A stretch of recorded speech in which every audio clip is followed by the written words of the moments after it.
Hello అండి, ఈరోజు నేను మీ అందరికీ నెల్లూరు ఫేమస్ మలై కాజా స్వీట్ రెసిపీని చూపించబోతున్నాను. పర్ఫెక్ట్ రెసిపీ అండి. నేను చెప్పిన విధంగా ట్రై చేయండి.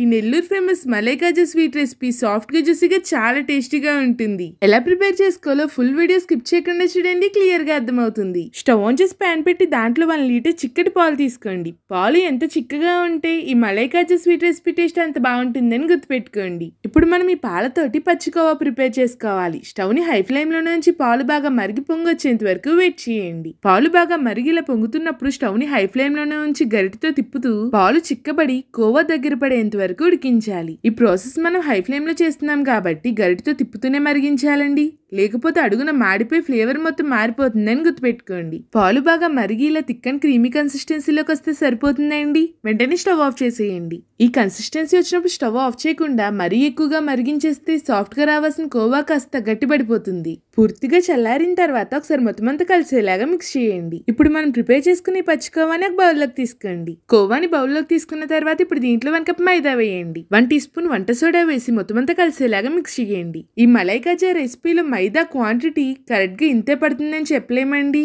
మైదా ఎక్కువగా వేయాలో లేదా తక్కువ పడుతుందా అనేది మనం తీసుకునే పచ్చికోవా పైన డిపెండ్స్ అయి ఉంటుంది. ఈ పిండి ముద్ద మరీ టైట్ గా ఉండకూడదు, అలా అని చాలా లూజ్ గా ఉండకూడదు. లూజ్ గా ఉంటే మలై కాజా ఆయిల్ పీల్ చేస్తాయి. అలా అని పిండి గట్టిగా కలిపితే మలై కాజా లోపల వరకు సరిగ్గా వేగదు, ముద్దలా ఉంటుందని గుర్తుపెట్టుకోండి. కరెక్ట్ గా పిండి ముద్దని ఇక్కడ చూపిస్తున్న విధంగా ఇలా సాఫ్ట్ గా మిక్స్ చేసుకోవాలి. మూత పెట్టేసి కొద్దిసేపు పక్కనుంచండి. ఈ లోపు మీరు స్టవ్ ఆన్ చేసి ఒక కడాయిని పెట్టండి. దీంట్లో 2 కప్స్ షుగర్, 2 కప్స్ వాటర్ వేసి ఒకసారి కలపండి. హై ఫ్లేమ్ లోని ఈ షుగర్ సిరప్ ని 5 మినిట్స్ బాగా మరగనివ్వండి. ఈ షుగర్ సిరప్ ని జిగురు పాకం వచ్చేంత వరకు బాగా మరిగించండి. ఇలా జిగురు పాకం వస్తే సరిపోతుందండి. వెంటనే స్టవ్ ఆఫ్ చేసేయండి. ఈ షుగర్ సిరప్ ని కొద్దిసేపు పక్కనుంచండి. మనం ముందుగానే కలిపి పక్కన పెట్టిన పిండి ముద్దను తీసుకుని ఈక్వల్ పార్ట్స్ కింద డివైడ్ చేయండి. ఇలా ఈక్వల్ పార్ట్స్ కింద డివైడ్ చేసిన తర్వాత ఒక పిండి ముద్దను చేతిలోకి తీసుకోండి. చేతితో లైట్ గా ప్రెస్ చేసి మధ్యలో వేలుతో నొక్కండి. ఇలా మధ్యలో వేలుతో నొక్కడం వల్ల మలై కాజా ఫ్రై చేసిన తర్వాత లోపల పిండి పచ్చిగా ముద్దలా ఉండకుండా చక్కగా ఫ్రై అవుతుంది. ఇలా మొత్తం అన్ని షేప్ చేసిన తర్వాత ఇప్పుడు వీటిని ఫ్రై చేయాలి.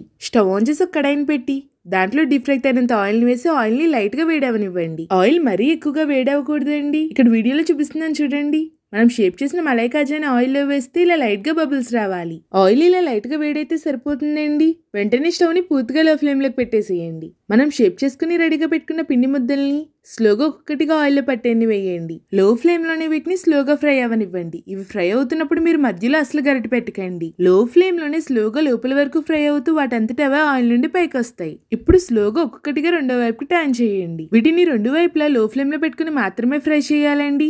అప్పుడే పిండి లోపల వరకు కొంచెం కూడా పచ్చిదనం లేకుండా చక్కగా వేగుతుంది. ఇలా ఈ కలర్ లో ఫ్రై అయితే సరిపోతుందండి. వెంటనే ఆయిల్ నుండి తీసి మనం రెడీ చేసి పెట్టుకున్న పాకంలోకి వేసేయండి. మొత్తం అన్ని మలై కాజాలని ఫ్రై చేసి పాకంలోకి వేసిన తర్వాత స్టవ్ ఆన్ చేసి మీడియం ఫ్లేమ్ లో వీటిని 5 మినిట్స్ పాకంలో ఉడికించండి. పాకంలో మరీ ఎక్కువసేపు ఉడికించకండి. కరెక్ట్ గా 5 మినిట్స్ ఉడికించి స్టవ్ ఆఫ్ చేసేయండి. పాకంలోనే వీటిని 5 to 6 అవర్స్ లేదా ఓవర్ నైట్ మొత్తం అలా వదిలేసేయండి. పాకం మొత్తం లోపల వరకు చక్కగా అబ్జర్వ్ చేసుకుని సాఫ్ట్ గా జ్యూసీగా అవుతాయి. నేను నైట్ మొత్తం నానిన తర్వాత మార్నింగ్ కట్ చేసి చూపిస్తున్నాను చూడండి. లోపల వరకు కొంచెం కూడా పచ్చిదనం లేకుండా ఎంత పర్ఫెక్ట్ గా వచ్చిందో సాఫ్ట్ గా జ్యూసీగా మలై కాజా స్వీట్ రెసిపీ. అంతేనండి, Nellore famous malai kaja sweet recipe ready అయిపోయింది. ఈ వీడియో మీ అందరికీ నచ్చిందా? అయితే లైక్ చేయడం మాత్రం మర్చిపోకండి. ఈ స్వీట్ రెసిపీని ఖచ్చితంగా ట్రై చేయండి, చాలా టేస్టీగా ఉంటుంది. ఇటువంటి మరిన్ని కుకింగ్ వీడియోస్ కోసం ఇప్పుడే నా ఛానల్ ని సబ్స్క్రైబ్ చేసుకోండి. సబ్స్క్రైబ్ టు మై ఛానల్ అమ్మతో Divya. Thank you for watching. Bye.